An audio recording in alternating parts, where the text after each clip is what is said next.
All right, it is October the 11th. I'm with my very good friend, Steve Bernston. Always a pleasure to have you, Steve, and always a pleasure to cherish and get to fellowship with you.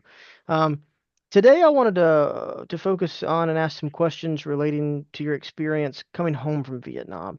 Where we last left off, you being wounded in Way City, having to being treated for your wounds that received. So what was it like for you coming home from your combat deployment in Vietnam? Oh, my route was a little different than many Marines. I came home on a 141 Starlifter in a medevac condition. Somewhere along that flight, what I remember was going from Way City in a helicopter to Yokohama, 106th Army Hospital in a Huey, and of course I was sedated a lot. And eventually, after a month, I mean, a month and 2 or 3 days, I was put on a medevac going home on a 141 Starlifter with a bunch of other wounded people. So my return was the 141 landed at the air base outside of uh, anyway, the Air Force base, which was north of San Francisco, which was a major Air Force base. And I apologize for not remembering it, but it's easy. It's still in existence. Anyway, I went from when I landed there, I vaguely remember being put in a hospital room for a night. The next day, I was transferred on an old tail dragger C-47, Navy C-47, took me down to Long Beach Naval Hospital. And Long Beach Naval Hospital at that time was brand new and it just opened several months before that. And so they wheeled us onto the ward, and that was where our existence was going to be. That was also once we got on the ward, uh, that's meant that you had an opportunity to invite your family. And I had a wife and a daughter, which I'd never seen. And so it was a great reunion, even though it was down in a room in the TV room. Uh, but it was a great opportunity, and I was still in my right arm was not right, and so I had to have another surgery to try and make it right. So I got there in March, almost to the day, March 19th or March 20th, and I stayed there until first part of April, May actually. And so I was in the hospital from March to May before I could get home on a weekend pass. In order to do that, I had to be able to show I could walk on crutches. Now, fortunately, I had a guy in the bunk next to me that helped me figure out how to handle because all I had to do was get out. I had to be able to handle crutches to get off the ward. Once you were off the ward, you could be in a wheelchair to get to the car or to the transportation. And so my transportation was my own vehicle. And that was, of course, my wife at the time, Carol, bless her heart, she passed away. Uh, anyway, she had driven up and had fortuitously parked in the Naval Hospital underground parking. And as I was going out, being finally discharged to go home for a weekend, convalescent leave, they called it, uh, the warrant officer came up to us, who was a part of the Marine liaison there at the hospital, and he said, "I just want you to know that it's probably not a good idea to wear your uniform out." And I said, "Why not?" He said, "Well, if you have civilian clothes, it's a better idea." He said, "Because every Friday, Saturday, and Sunday, we have this group of protesters against the war that surround the hospital. And of course, it was not in on the Navy base. It was out in the community. So Naval Hospital Long Beach was, not in on the base, so they could gather around and not have to be arrested for government trespassing because across the street from them was civilian buildings. Anyway, the long story short was they said, we recommend that you don't wear your uniform and that you go out the exit underneath the parking lot to avoid their signs and their chants, and they're trying to block the driveway, and they're going to, call you all kinds of horrible names. So you might get used to Baby Killer and a few others. He said, they're all there on the weekend, and they just wait for people to leave, go out the hospital. But fortunately, we can get everybody out the door based on the parking lot. Anyway, that was an irrit to me.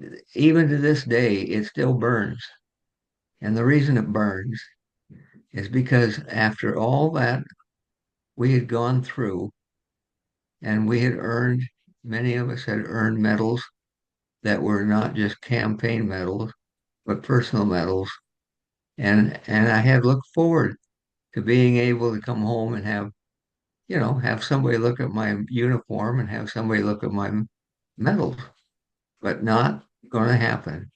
It was a hostile environment, and so we just kept our heads down and drove out. And it was the same situation when we came back on Sunday evening.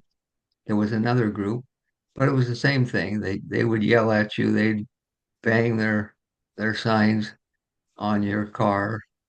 They'd yell at you. They'd give you the finger. But it wasn't a matter where they all had a chance to spit on me or call me, really violent names because I was sheltered from them. Anyway, that's how it went.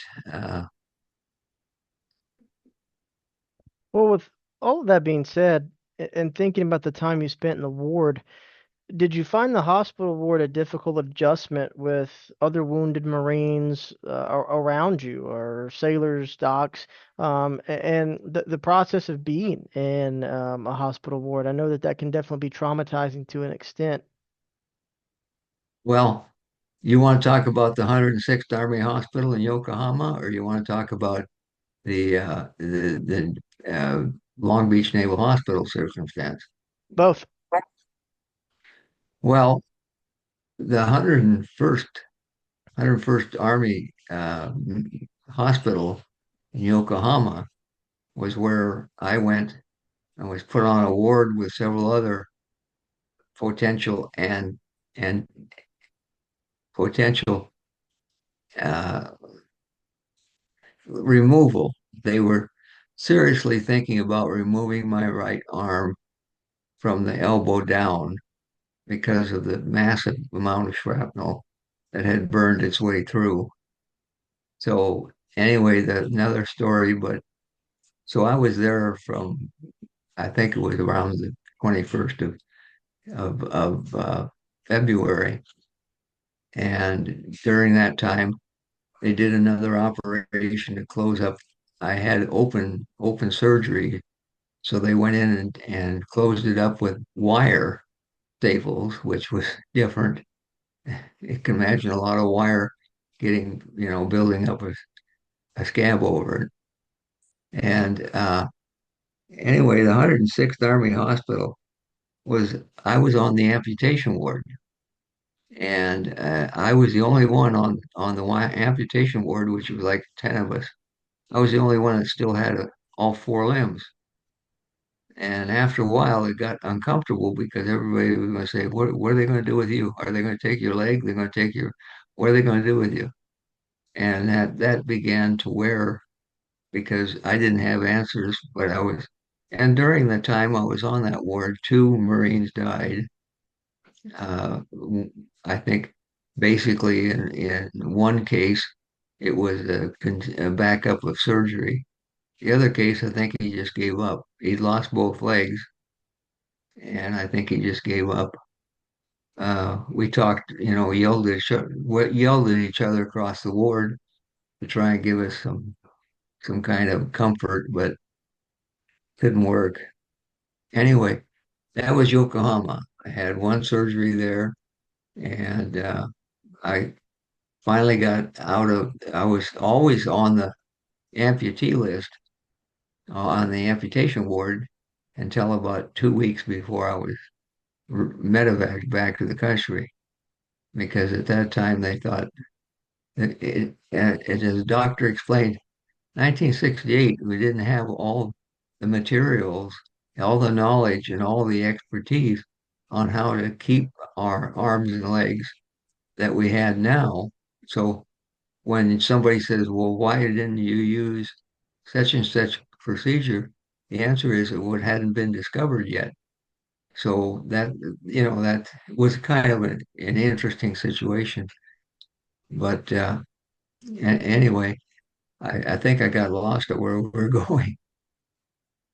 Well, leading from the 106 Army Hospital to eventually making it to the Long Beach ward, and kind of getting on your experiences in the Long Beach Hospital ward. Was it traumatizing, secondhand trauma mentally, being around other wounded individuals, some more grievously than yourself, or just experiencing the white ward of the hospital for so long, knowing that you're home, but you're not home because you're in a hospital ward and you can't go see your family per se or leave yet? Well, the irony of the whole thing was Ward 6 West had 8 patients. 3 were Marines. The rest were Navy guys that, either fell off the ship, had a motorcycle accident. There was only 3 of us that actually had been combat Marines and on that whole ward. So, there was first of all, we had to develop a sense of humor about it all.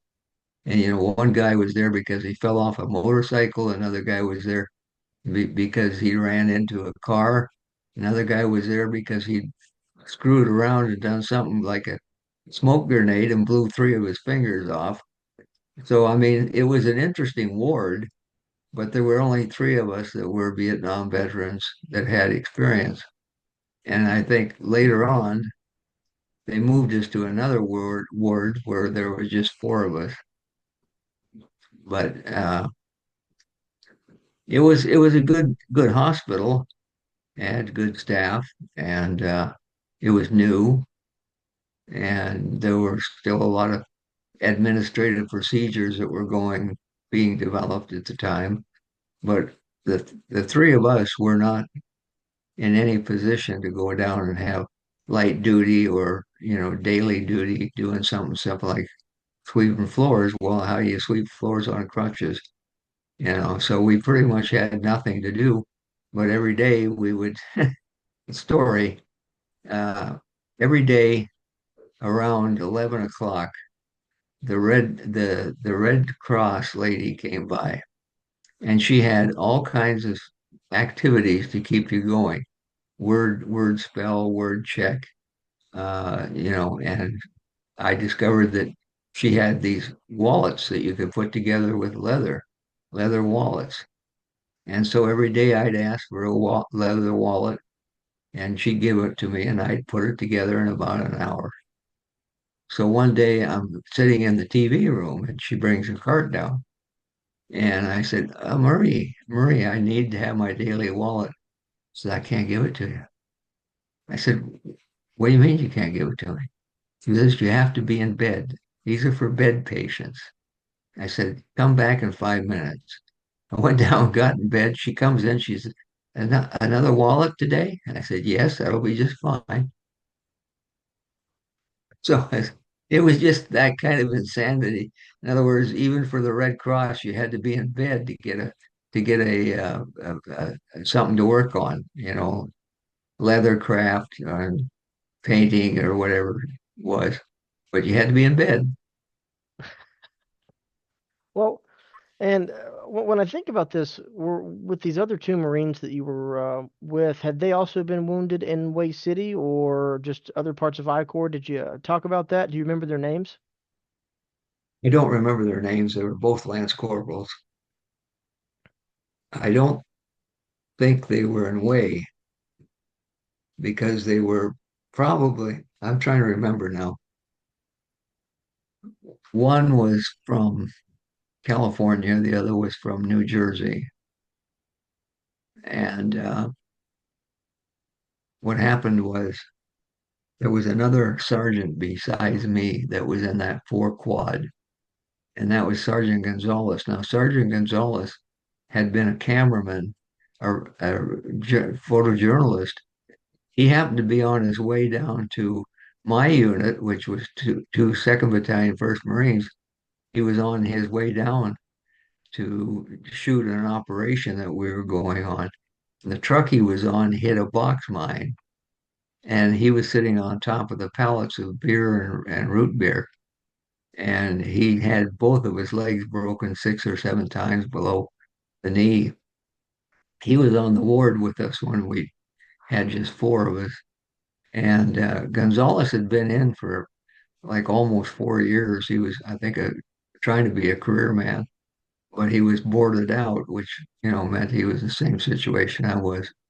But anyway, Gonzalez was, we knew each other by name because we had been out in an operation together, but we didn't really work together.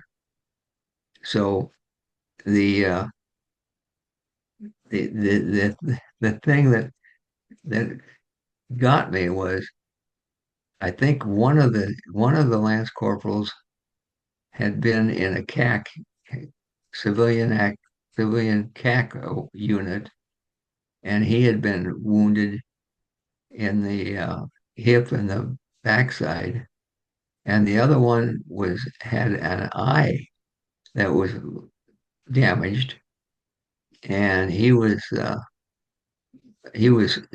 wounded not only in the eye, but he was wounded in the shoulder. So I mean, we all, talked about what our operations were and whether or not we had future operations and what they're going to do with us. Well, Gonzalez and I kind of teamed up together because we had known each other, not worked together, but we knew each other. And so the four of us kind of just hung out together, being the four Marines that were combat wounded, which disseminated. Dis, anyway, it was obvious that we were put on a short quad for 4 beds, and that was us. The uh, the end story of this is that we had a Marine liaison warrant officer, and ob he had this mission, which I think it was somebody had set him on it, and that was there was no way he was going to try and get uh, disability compensation from the Marine Corps. In other words, retired out of the Marine Corps. He wasn't going to do that. Was going to make his life's goal was to get everybody over to the VA. And the reason for that was if you had transferred and went to the VA and accepted your military discharge, and the VA took you on, well, that just meant that you weren't able to have any future discussion of your disability because the VA would take it over. And his whole song and dance was, I can get you a separation money and you can go to the VA. The VA will take good care of you. They'll give you a disability pension. All you have to do is sign here. And he offered the two lance corporals, Gonzalez and I both said, don't do it. It was $3,200. We said, don't do this because what you need to have a Marine Corps retired disability rating. That way your family and your kids can always have medical treatment, always use the commissary. You'll have the same rights and privileges of someone who retired after 20. And we tried to talk to him, but one kid went out on a weekend and bought a Corvette, and the other one decided he was going to sign and take the money and get the $3,200 or $3,400. I can't remember which it was, but he was going to take that and he was going to just go drive all over the United States until he got home. And so we tried to talk to both of them, explain to them that they needed to accept a Marine Corps retirement, disability retirement, because that was permanent and it gave them privileges. If they went to the VA, they had no privileges, and they were just based on the VA disability board. So we tried our best to talk to them about it and gave our what we would call counseling, I guess. They offered me $5,700. I wouldn't take it. And I have another story, but I won't go into it, how I had to fight to get them to not board me out to the VA because I knew I needed the Marine Corps retirement to provide for my daughter and my wife. And, as a medically retired Marine. And so, we just both Gonzalez and I argued with them. And of course, I won't tell you the story now, but it was a long, circuitous battle that had to take the master gunnery sergeant, whom we had all been in Vietnam with, who was the OCI, NCOI of our group, and who was a fantastic master gunnery sergeant from World War II to Korea to Vietnam, and really took care of us. And I ended up having to call him up in San Francisco at the 12th Marine Corps District Headquarters and tell him what was going on. And he was the one that rescued me from being that I was sent to my light duty insisted that I go to the Marine Corps barracks on Long Beach and type. That wasn't anything near my MOS. And anyway, I won't. That's another time. So anyway, the end result was Gonzalez got retired from the Marines. Disability. Both legs were shattered, and he went down to Mexico to live. He had family members in Mexico. I got a Christmas card from him for 2 years, and then we dropped off.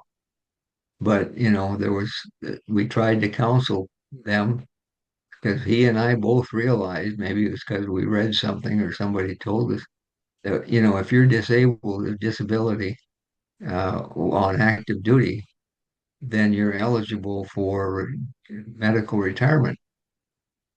Well, that was an important issue to both myself and Gonzalez because I needed to make sure my wife and child still had the commissary PX and the medical treatment. So anyway, that was how we did time at Long Beach, including lots of wallets because I made wallets for everybody on the ward, all the nurses. Every day I get a new wallet and put it together all day long. Great memory. Well, I think that statement that you mentioned too with the Master Gunnery Sergeant, I think that speaks to the heart of the Marine Corps, and that's the NCOs that put the men first and take care of those that are under their wings and setting the example of a good NCO. But also in the same light of one being educated enlisted Marines and understanding the benefits of what it meant to be retired from the Marines due to being wounded on a combat deployment and how that would benefit you not short term but long term.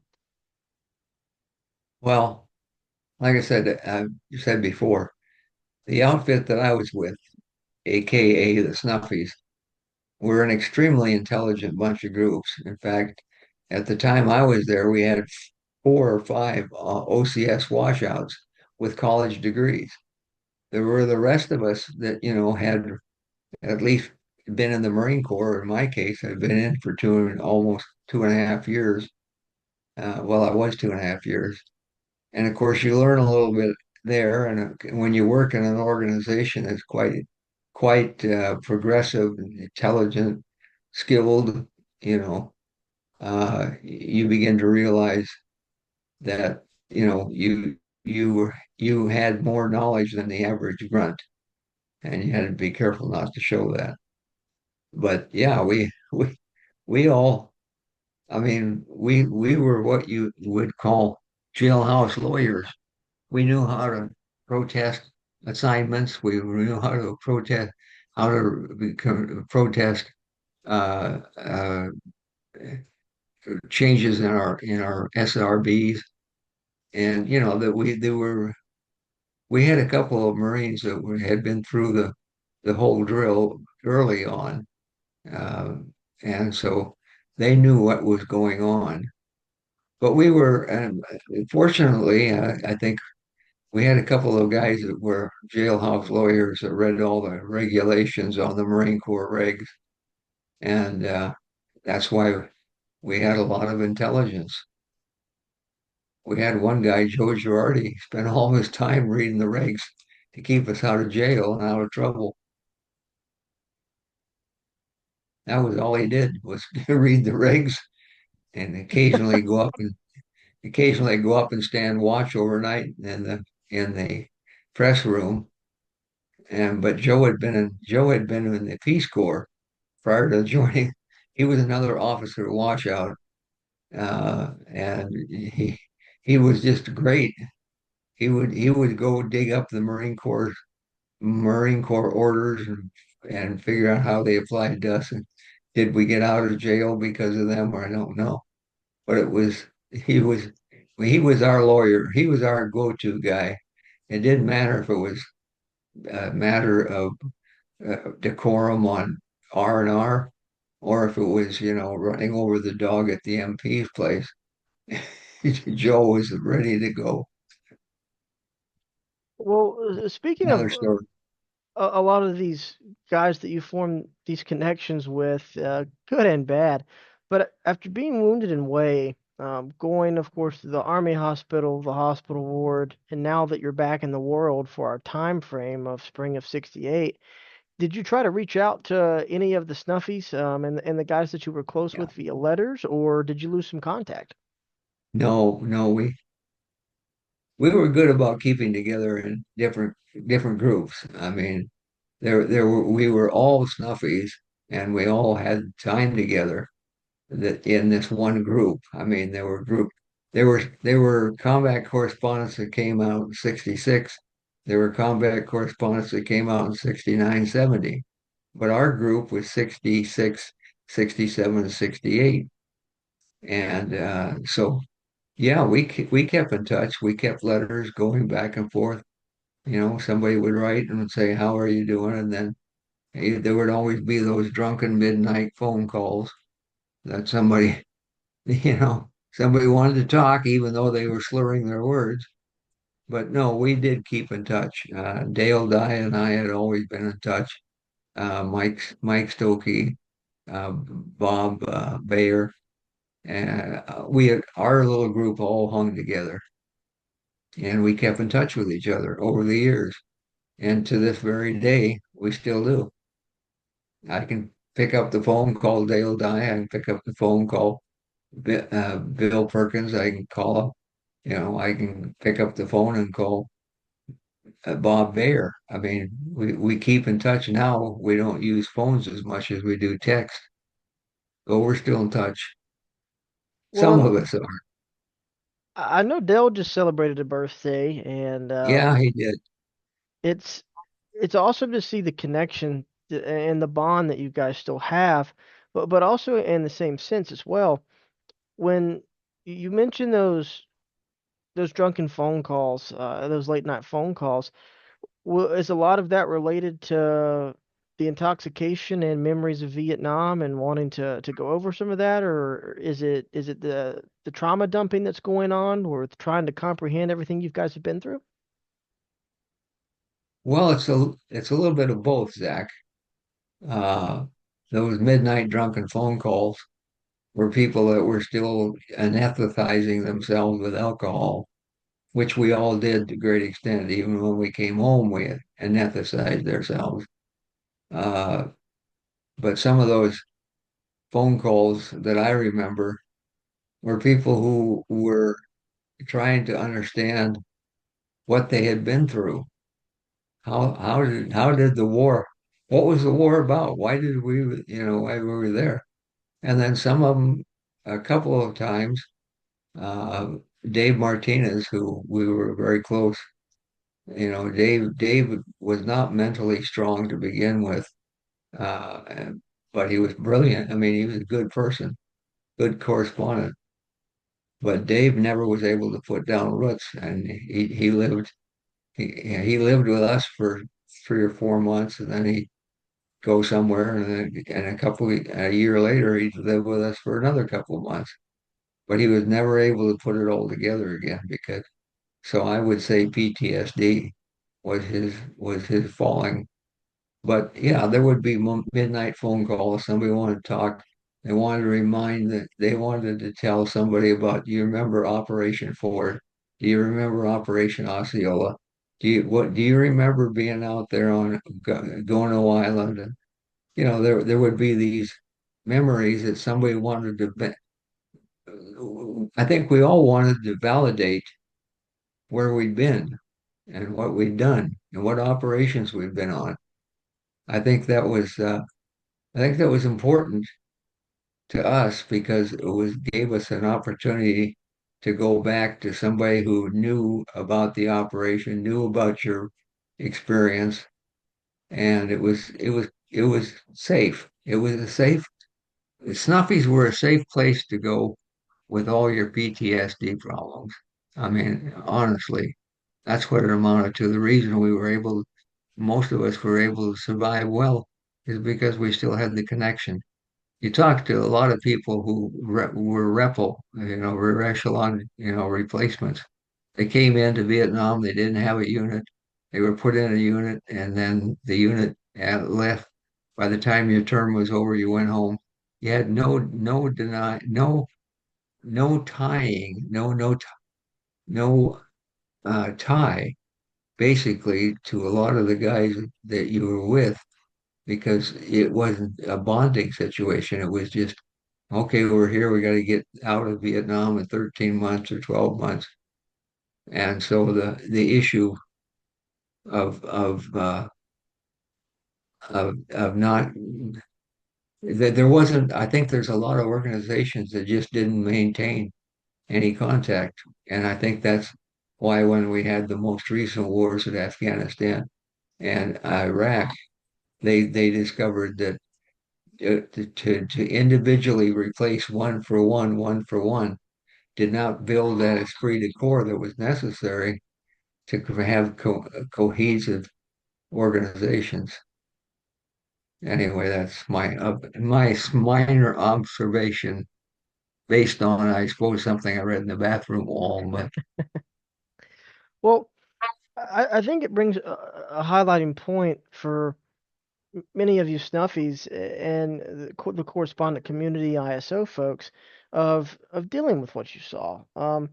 Because like you and I have mentioned in the past that you didn't belong to 2-1 per se officially on the SRB or by TNO standards. You didn't belong to 2-5, but yet you form these connections with these guys. And you go out and you experience the same exact shit and hell that they do. And when you guys eventually come home, due to the amount of realistically vast combat you guys have seen in the experiences, you need someone to talk to. And I think that that's a commendation of the healing process that you Snuffies went through following your return home. But also, it makes me think that in this period, did you find it difficult to adjust to being back in the United States and being back in the world compared to where you were 6 or 7 months prior? uh, yeah, I think when I came home, of course, I was living in north of San Francisco, up in Nevada, working for the Napa Register newspaper.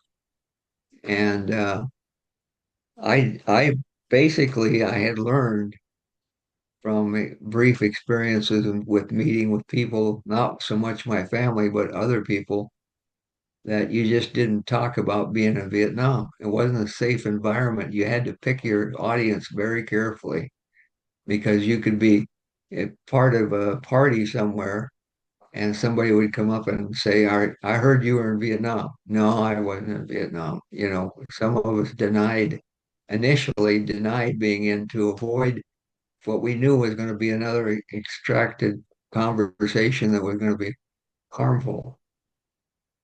And so a lot of us, uh, I, I remember early on when people would say, "What happened to you? Why do you have a cane?"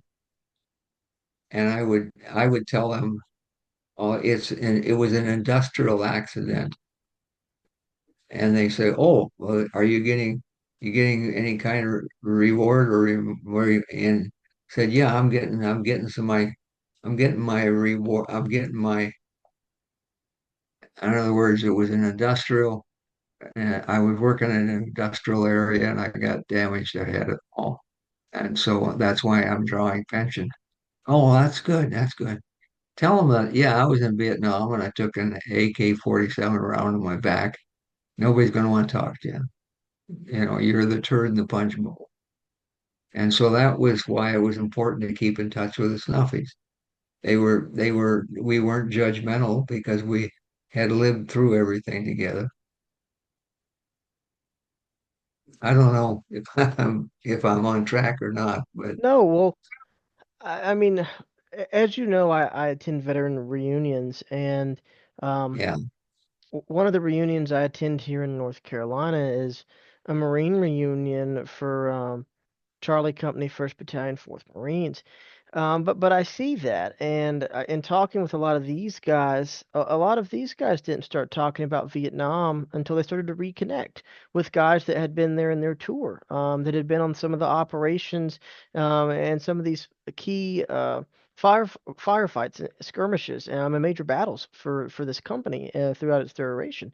And I see that as a reoccurring pattern for many of you. And a lot of these guys mentioned the same of when they came home, they didn't talk about Vietnam. And if anybody asked them about a certain scar or a limp, it was anything but mention that they were in Vietnam. And I find it just so interesting, but also so disheartening that you couldn't turn and be honest about where you were for fear of public outcry or public reaction.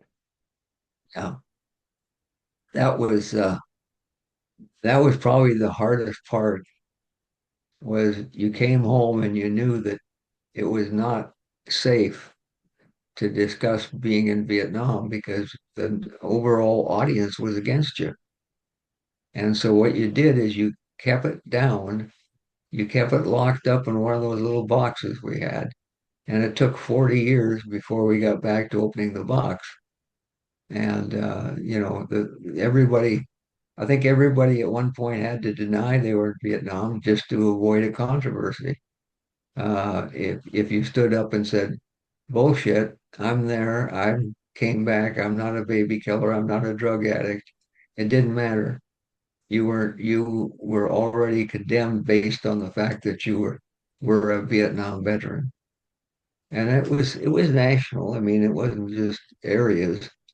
It was the it was a direct response from a public that was against the war and confused those of us who fought the war with people who designed the war. And so I think we all paid a certain degree of anonymity because we realized that it was just going to be there was more confrontation if we just tried to hold it up. And so it's not unusual. In fact, nowadays is quite accomplishment. I've had a couple of family members that had family members that were in Vietnam. And now after 40, 45 years, 50 years, they're finally hearing, you know, something will happen that triggers those old PTSD boxes that we locked everything up. and you feel free enough after all these years, you feel free enough to talk to your family about them. And families are, grateful, thankful to finally hear because for 40 years or 45, 50 years, they had no idea what the brother, the father, the uncle, uh, the friend had been through because there was never a topic of conversation that was held unless it was done in small groups, small like snuffies, tight people that you were tight with. So for you, Bernie, when was that point in your life where there was that event where all of these memories that you placed into that filing cabinet just kind of came back and you felt comfortable starting to talk to family members or even someone like me who didn't know you from Adam a year ago? Yeah. Well, my journey, of course, after I got out of the hospital and retired from the Marine Corps, I knew I had to get a job as soon as I could because I wasn't going to live on what I had. And I really wanted to work in a newspaper. And fortunately, I made a connection that got me the offer to work as a staff writer for the Napa Register daily newspaper in Napa, California. But even at that, I was not comfortable discussing my experiences in Vietnam. But I had the opportunity and spent 3 years working there with, as a staff writer and photographer. It was a good career, but I quite honestly have to admit, as years went by, I became more and more anesthetizing myself. And it was alcohol, and it wasn't all the time, but it would be moments when I would have anger, and the anger would result in more withdrawal, more removal from family and friends, uh, and probably the time that I finally got to where I could deal with it was probably about 1980, 1988, that period in there where basically, I had established my career. I was comfortable with what I was doing. I was comfortable with the people I worked with, but it's still, I wasn't ready it was, what, I wasn't ready to have a group and tell them that I've been in Vietnam. So by 1987, the VA was trying a program called Small Organizational PTS Groups, and it was a pilot program. And a retired Marine friend that I knew said, "You need to go see these people. They're putting together a program, and you might be helpful to them." And so I didn't really think about it. I'll go and find out what it's about. It was once a week meeting in Seattle, which was a bit of a drive in those days. And it was a matter of 6 people, myself included, sitting around and honestly loosening up and being comfortable enough to tell what we had done in Vietnam. One was a door gunner, the other one was a medevac person, one was an engineer, and we had all suffered some kind of trauma. And so the VA, they were called couns, storefront consolation or storefront. They were actually rented storefronts in near the hospitals, and so it was not part of the VA. It was part of the VA, but the issue was they made it comfortable enough that you didn't feel like you were in the VA because of the animosity that a lot of us had against the VA. And so the end result was a lot of people felt comfortable enough and realized early on that we were among veterans like ourselves. And so it was a storefront operation. And I participated in it for over a year.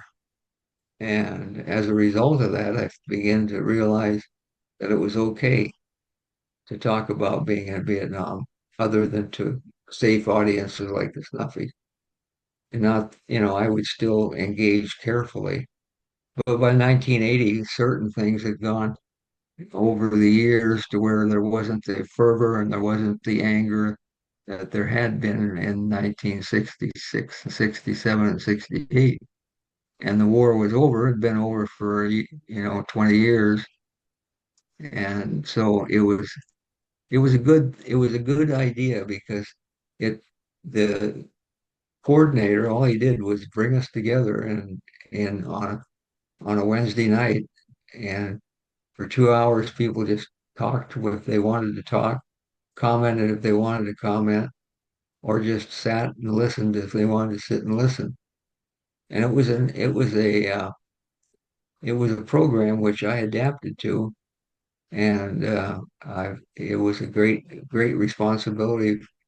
It was a responsibility for me coming comfortable with having to talk about it. Does that make any sense? Absolutely, it does. And, it factors in that once you felt comfortable and you started opening up more to people in your immediate close circle, I know that you've made some trips back to Vietnam. Did opening up and visit and going back to Vietnam give you any closure? Did it aid in the healing for you, for the soul and for the mind with your dealing with PTSD? I would say based on the opportunity I had to go back 3 times, each time I'm taken back by how honest and honest and accepting the Vietnamese people were, even though it had gone on, besides 1956 or 1975.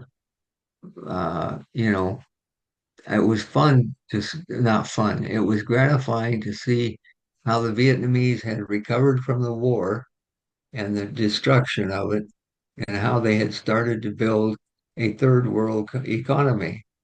Then, as I went back the last time in 1920 in 2018, I mean, now you're looking at the Vietnamese as a powerhouse, an economic powerhouse, and a country that is stable and providing for care of their people. I mean, they were almost in my mind, other than for a few few remaining people of the old guard. Most of them were anxious to become part of the world. And I like to think that maybe if things worked out the way it did, even though for all the struggle and time and destruction and loss of life, everything, maybe what we did was allowed for an opportunity to build the Vietnam that really exists today. Just a thought. Well, I think it's a brilliant thought, most definitely, and I think you're onto something there, Bernie. But in the three times that you've been back, did going back to Way City unlock any memories that perhaps you had buried in there that you had forgotten? Did anything come back to you in terms of smells and being back in Vietnam, where there were those moments where you were back in 1967 or 68? Oh yeah, yeah. Standing on the same spot where I was wounded was one thing. Standing on Dong Ba Tower, where I drug the wounded off the pile. Standing down by the Catholic Catholic school, and also down at the old remote hotel, in which there were some tragic atrocities committed by the NVA. Not the NVA. The atrocities were committed by the Viet Cong, which are revolutionaries, and today we would call them terrorists. But they committed a number of atrocities of which two I witnessed. And of course, going back, it brought back the memories that still, haunt me today, knowing there's nothing I could do about it, but knowing that it's still a tender subject, those things. Going back to Way and seeing the opportunities that the Vietnamese have and how important Way was and still is in their economy and how they've rebuilt it. It makes me feel good to know that these people are progressive and and building they built a whole they built a whole society again after we almost destroyed it, but they've done it again. Uh, he asked me what there's there were a couple places I wanted to go see, uh, and we got to one of them, and it was where I remembered they were loading out wounded, and the tin shed was still there, all the tin roof alongside the river, all of that it's like they had set it aside as a war memorial. It hadn't changed, but they were still using it to take their boats up and drop people off and then drop people back on. And that was interesting because it was something hadn't expected to see, but it was exactly the way it was in 1968. For some reason, they hadn't changed it. But that was there were a lot of memories. Nothing, as I've said over the years, I've come to terms with my ghosts. And sometimes when I would have an opportunity to go back like that, or to read a book or watch a movie, which I don't do a lot of, but it would still, bring back uh, the memories, and some good and some bad. But overall, I've come to terms with my ghosts. So I don't know if that's where we end or what. Oh gosh, no. I've definitely got further ideas for more interviews. Don't worry, Bernie. I'm far from having these intelligent conversations with you, my friend. But I think it's a very poignant and beautiful statement of coming to terms with your ghost, but also that statement of recognizing that it's still there.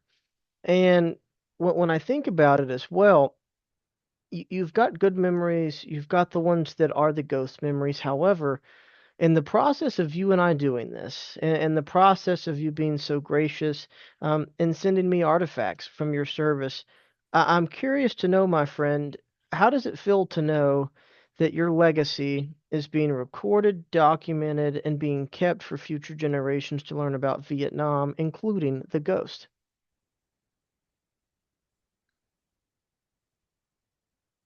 I'm searching for the word. Uh, it's I don't I don't want to say gratifying, but it's comforting to know that my observations and my experience are being recorded for future distribution. I mean, basically, that's it. That you give me the opportunity to leave behind a legacy. And, without what you're doing, I wouldn't have the opportunity to leave that legacy. And that's important to me because maybe my family won't always understand what happened to me. At least they have an opportunity to understand some of it without me having to tell them about it. It's all in your recordings, it's all in your analysis. So I'm basically very fortunate to have my legacy kept instead for maybe future use. Who knows? That's what I'd like to think. But without your help, I wouldn't have it. I wouldn't be able to talk to you about all these things because you have to develop a certain rapport, even at this many years. you have to develop a rapport in order to bring out a few of those things from the boxes that you put away. And so that I owe you and I thank you. And you're one hell of a good guy. Well, you don't owe me anything, and I would say that you're a good man, a damn good Marine, but a better friend to me as a whole. However, on the topic of this, of all the people that you've talked to, Bernie, because when I sent you the message online and we eventually got into touch, why me? Out of curiosity, what led you to trust me with this story and with your narrative and your legacy? Sincerity. You have sincerity about this. You have a mission oriented outcome. This is something that you're doing that no one else that I know of is doing at the present time. So you're innovative, and the work that you're doing is, as I said in my case, legacy. It's legends. It's not just me, it's everybody you're interviewing are a legend of experiences that probably wouldn't come to light if it weren't for your interviews. So, That is the highest honor and compliment that I can get from any of my Vietnam veterans, but also those of you Vietnam veterans that I do hold dear and close and call a true friend. You'll be happy to know that this time next week, I will be in San Antonio, Texas, interviewing some surviving Iwo Jima Marines and interviewing Quezon veterans wow, at a wow, gathering. wow, good for you. Good on, man. I mean, those Iwo Jima Marines are a treasure. There's not many of them left, but they're an absolute treasure. And so good for you. And it's exciting to know that you and your personality have ingrained themselves, and you're going to have a real eye opener to history, which is what we historians do. Sometimes we're part of history, other times we have to rebuild history. But I'm looking forward to hearing from you. I'm kind of worn out today with my double shot of flu and COVID. Oof. Uh, yeah. I said, why don't I do them one at a time? And they said, no, it's just as easy to do them both. Well, that takes care of one arm. Fortunately, I walk with a cane. I didn't have them shoot up my cane hand. So, uh, Well, no. well, So just journey on, my friend. well, And I would look forward to hearing about your adventures. Well, that's the plan, and I'll be back, of course, next Sunday, and then I'm gonna get together with you one day that week. Realistically, probably a Thursday if I can pull it off. I don't know the exact date on that, but we'll work it out as we always do.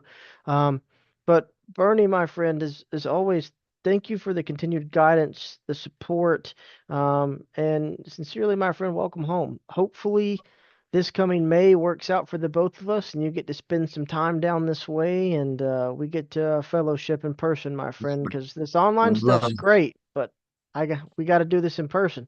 We got to do it in person, my friend. We really do. We got to touch the flesh. Absolutely, we do, and got to share a drink or two. Yeah, a couple of adult libations in quarts. Ah, sign me up. You sold me already. All right. All right, my Safe friend. journey, my friend. Thank you, my friend. Take, I'll be in touch soon. all right.